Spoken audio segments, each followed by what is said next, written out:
Ahoy everyone, Tightrope here, and in this video we are looking at the new Wehrmacht Terror Battlegroup, and I will be explaining how everything works. Starting on the left side of Terror Tactics, we have Interrogate, that unlocks for one command point. When infantry die, they have what I believe is a 25% chance to become a wounded soldier that you can see moving around on the ground. In Co, these are commonly known as a crawler. If a medic gets to them in time, they can be carried back to the med bunker or tent and converted into a free reinforcement. With interrogation unlocked, you will now see an interrogate prompt on enemy crawlers. Use a squad and right-click to interrogate them. 4 seconds later, a scanning pulse will be emitted, similar to the one on the DAC Recon Tractor. This pulse detects enemy units in the fog of war up to 90 range away, and the squad that did the interrogation also gets 230 experience. Killing one model in a rifleman squad gives 130 experience, so this is a decent way to squeeze out some extra veterancy. Be careful because a squad takes 100% extra damage while they are interrogating. It appears the bonus damage penalty continues for a couple seconds after the interrogation pulse is released. But as a micro trick, if you move the squad immediately after the pulse is released, then your squad will no longer take bonus damage. Crawlers last somewhere in the range of 33 to 42 seconds after death. This gives you a decent chunk of time to find an opportunity to interrogate safely. If the enemy medics get to the crawler first, then you can no longer interrogate that model. Likewise, when you interrogate, the enemy medic gives up, so interrogating is a good way to deny US forces those free reinforcements. On the right hand side is Contempt for the weak, that unlocks for one command point. When an enemy unit within 18 range retreats, your infantry receive a buff, which is plus 20% to rate of fire and plus 33% to capture and decapture speed for the next 15 seconds. This only applies when the enemy starts their retreat. A retreating unit running past your squad does not trigger the buff. Grenadiers and Jaegers are more suited to long-range fighting, so they might not be close enough to get this benefit very often. But Contempt for the weak should be good on Pioneers and Panzer Grenadiers. If you are the enemy trying to counter this, you may want to hit your retreat earlier when they are still beyond 18 range away to avoid giving them the buff, especially if there is a territory point nearby for them to capture. In this example, these models are about 16 range apart, but the buff doesn't trigger, so it seems like it is based on the average position of your squad, not on an individual model being within 18 range of the enemy. Moving down the Terror Tactics tree, we have Jericho Trumpet that unlocks for 3 command points. It costs 125 munitions to use, covers a 50 range radius, and lasts for 45 seconds. 2 planes loiter the area, giving enemy infantry minus 35% to speed and minus 15% to accuracy. Jericho Trumpet does require vision on the area to activate it, and the loitering planes themselves provide you with no vision. If both the planes get shot down, then Jericho Trumpet will end, and with the quad it took around 30 seconds to shoot down both planes. Propaganda Leaflet Drop unlocks for 3 command points. It costs 110 munitions to use, and covers a zone that is about 50 long and 25 wide. 9 seconds after activation, a plane will drop leaflets into that zone. After the leaflets drop, enemy infantry and team weapons inside the zone are forced to retreat after 3 seconds. The countdown for this is indicated by the red icon above them. Even anti-tank guns that usually cannot retreat are forced to by this propaganda, but towed weapons like the 17-pounder are unaffected by it. If the enemy is able to exit the zone before the timer counts down, they are unharmed. There is no lasting negative effect. The propaganda zone remains active for 20 seconds after the initial leaflet drop, making this a strong zone denial tool as well. At the end of the Terror Tactics tree is the V1 rocket that unlocks for 4 command points. It costs a hefty 250 munitions to use. When you activate it on an area, a 16 radius circle will appear to you and your allies. But the enemy does not see this circle. There is an alert for the enemy when the V1 is launched, but clicking on it doesn't take you to the V1's drop zone. And unlike other off-maps, there is no warning smoke for the V1. Upon activation, a distinctive rocket launching sound is played globally, making everyone in the game aware of the V1's launch. As the V1 gets closer to landing, the rocket's sound is gradually concentrated on the impact area. So the enemy will need to use their ears to dodge the V1 effectively. The V1 takes 12.5 seconds to land after activation. It deals 1,150 damage at the center, almost enough to kill a Churchill. It has a max AoE radius of 16 and still does 50% of its damage at 14 range from the center. So any infantry or light vehicles in the area are guaranteed to die, and mediums will be lucky to survive at the edge. I noticed the V1 has a target table penalty that means it should only do 60% damage to emplacements, which is 690 damage. Testing the V1 against a range of British emplacements, here are the results. It killed the bunker that has 800 health and decrewed the 17-pounder that has 1040 health, which was unexpected. Playing that back slowly, the 17-pounder got knocked down to 350 health initially, but then another wave of damage came through that finished off the 17-pounder. Maybe there is some kind of aftershock damage I can't find in the mod tools. The V1 doing a lot to emplacements is fine, I just can't understand the mechanism. Switching over to the weapon superiority side, we have machine gun camouflage that unlocks for 0 command points. Unsurprisingly, it gives your MG42 machine gun weapon teams camouflage when they are positioned in light or heavy cover. When the MG42 attacks from camouflage, they get the ambush bonus of plus 25% damage and plus 40% accuracy for 5 seconds, indicated by the lightning icon above them.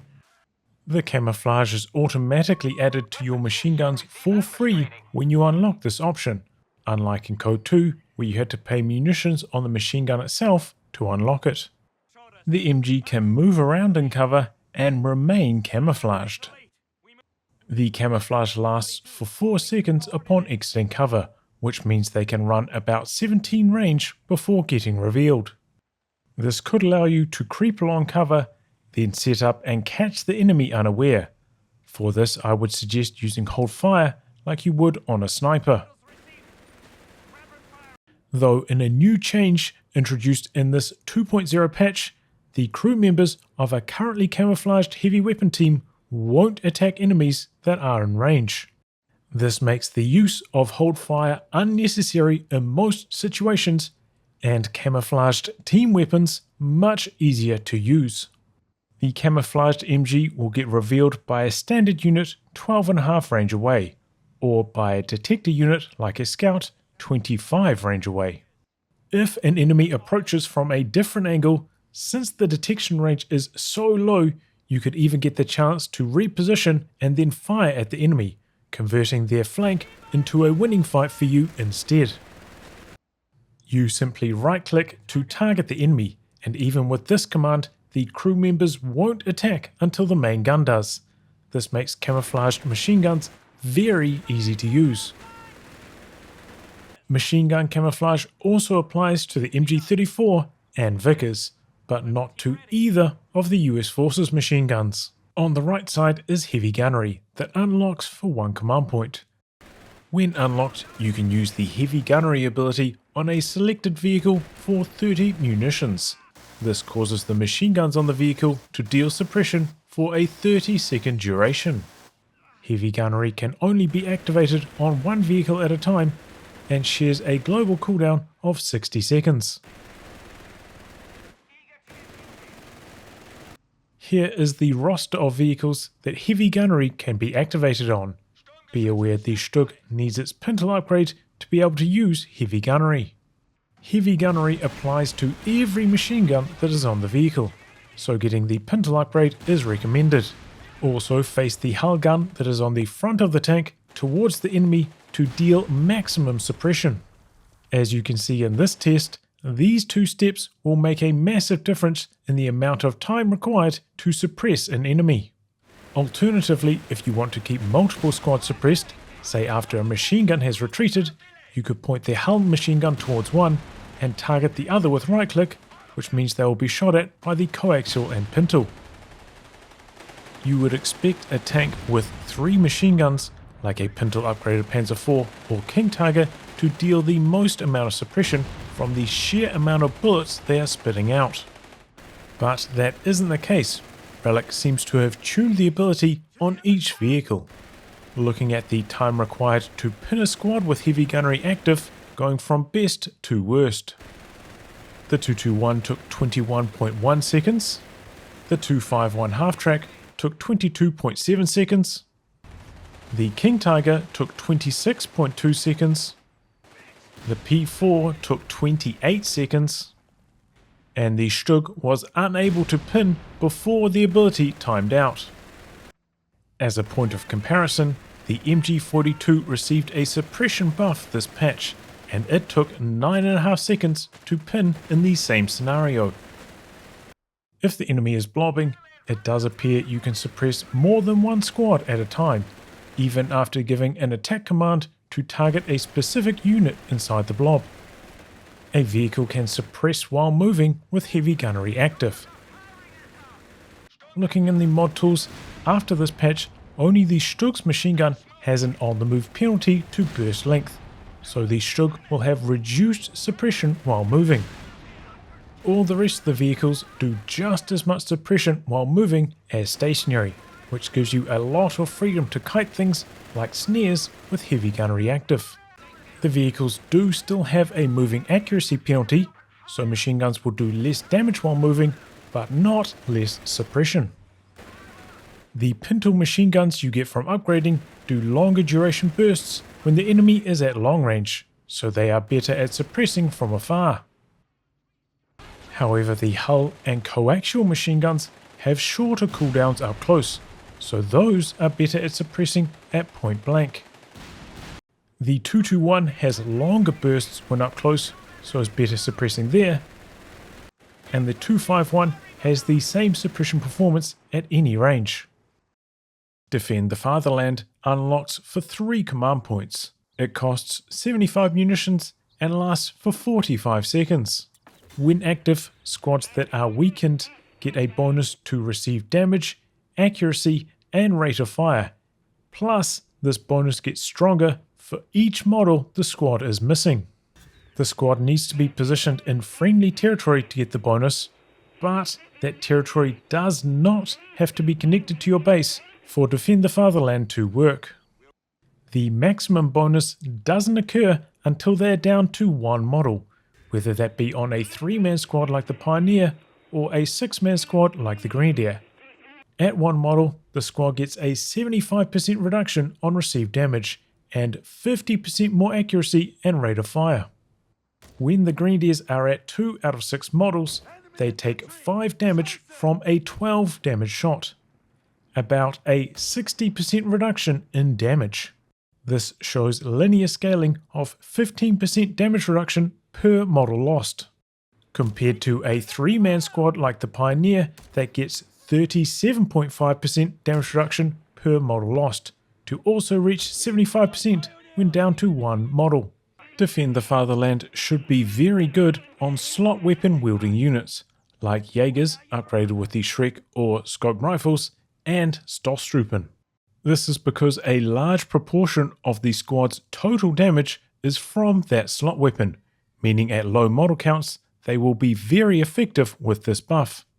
The territory restriction will make it hard to use Defend the Fatherland aggressively, but the bonuses apply to retreating squads. With the damage reduction of Defend the Fatherland stacked on top of the retreat bonuses, which are 25% damage reduction and 50% harder to hit, Defend the Fatherland will make squads retreating through friendly territory extremely difficult for the enemy to wipe. No Quarter unlocks for 4 command points. When your infantry are within 18 range of an enemy that is either suppressed or pinned, they get plus 25% to accuracy. As soon as the suppressed enemy is beyond 18 range once again, the No Quarter buff is removed. It is the same story if the enemy starts to retreat or dies. The No Quarter buff is immediately removed. Due to the point blank mechanic, whenever a small arms wielding unit is 10 range or closer to a suppressed enemy, they will nullify the defensive benefits of being suppressed. If your squad is shooting at the suppressed unit, then I suggest getting inside 10 range if it is safe to do so. This way you get the 25% bonus from No Quarter, and the enemy has no harder to hit bonus. For more information on how the point blank mechanic works, check out my video about it. One of the main benefits of No Quarter is that it costs no munitions, allowing you to funnel more into other abilities in this battle group. And if you're already close to the enemy for the No Quarter buff, you will get Contempt for the weak when they end up retreating. At the bottom of the tree is the King Tiger, which takes 9 command points to unlock. The KT costs 800 manpower, 180 fuel, and 24 population to call in. While the King Tiger is alive, it reduces your fuel income by 50%, but the fuel income of your teammates is untouched. Since most of you are already familiar with the Tiger, I will be comparing the King Tiger to it. The King Tiger has 1200 health and a 26 target size, the same as the Tiger 1. Looking at armor, the King Tiger has 440 on the front, a huge 300 on the sides, but a low 80 on the rear. They both do 240 damage per shot, but the King Tiger has a slower rate of fire. The King Tiger has better penetration, 80 more at far range and 100 more at near.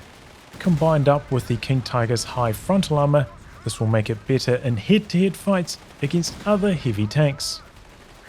The King Tiger has better accuracy than the Tiger, and it has 75% accuracy when firing on the move, whereas the Tiger 1 only has 50% accuracy while moving. This matters more now that moving scatter has been nerfed across the board. The King Tiger only has 40 range, where the regular Tiger has 45. This will make the King Tiger much worse against 45 range vehicles like the Hellcat. I made a graph comparing the AoE of 4 different heavy tanks. This shows that the King Tiger in green has the best AoE damage overall.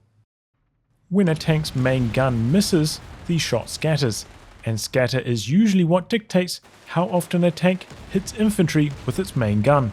The Tigers are identical except for one stat, angle scatter, where the King Tiger is lower, which means its shots will land in a smaller area overall, which is good. The large AoE and low scatter will make the King Tiger strong at one hitting infantry, though the higher rate of fire on the regular Tiger may make it similarly lethal against infantry in a more sustained fight.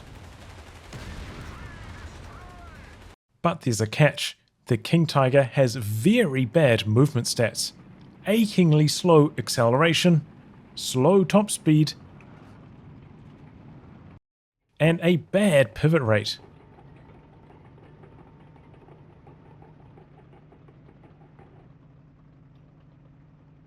When demonstrating how long it takes for the turret to spin 180 degrees and fire, the King Tiger also has poor turret traverse.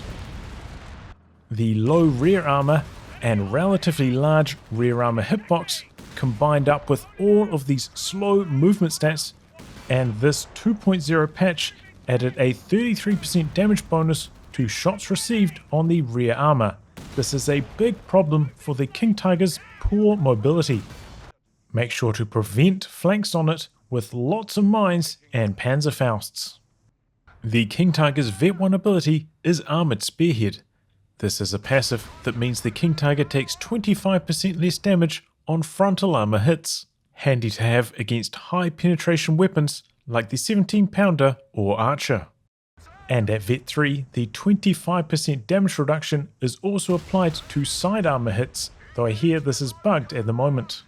Looking at all of these stats on paper, I don't think the King Tiger is worth the added cost over the regular Tiger. Here is a guess at a build order, more aimed towards 1v1.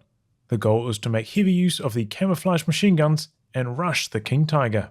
This is your starting Pioneer. Make another Pioneer to get a fast start capturing the map. Then make Tier 1 and go Grenadier, Machine Gun. Then get the Officers' Quarters upgrade in the Tier 1 building, giving all your units Vet 1. Then build Panzergrenadier Company and make a pack from it. This way you are prepared for an enemy light vehicle. After this, obviously adapt to what your opponent is doing, but my guess would be make another Grenadier for more merging, healing and fausting, build a mid-bunker in base for casualty clearing and more convenient healing, get the support elements unlock in the Panzergrenadier Company and make a Stug G. From here, continue to adjust your build to counter the enemy. Here are a few options. Against lots of elite infantry, build a sniper. Against lots of machine guns, get a mortar. Against lots of team weapons overall, get a Nebelwerfer. If you're having trouble keeping enemy squads off you, get a Panzergrenadier. If you need more anti-tank, build another pack or another Stug.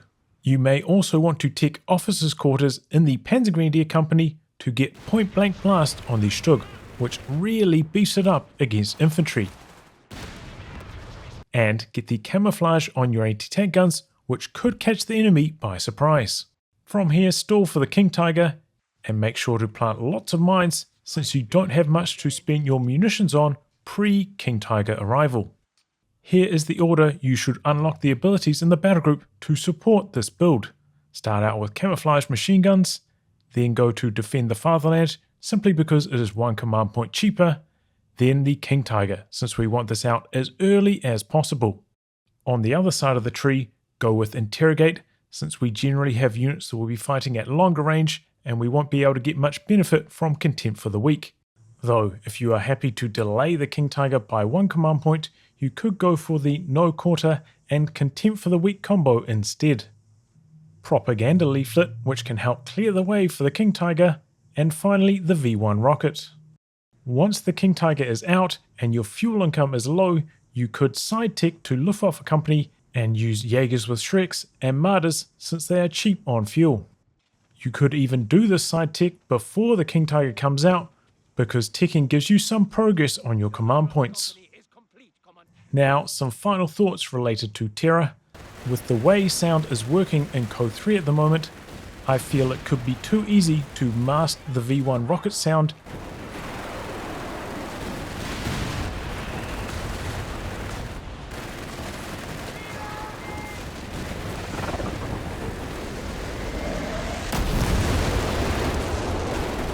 under other game noise, especially in the larger game modes. It probably needs to be made easier for the enemy to locate it if Relic wants to continue it having no smoke. When a King Tiger shot lands on the ground, it leaves behind a massive crater. However, this crater provides no cover, which feels counterintuitive. Congratulations! Now you are an expert on how the Terror Battlegroup functions, and if you found this video useful, I hope you consider coming on board as a Patreon backer.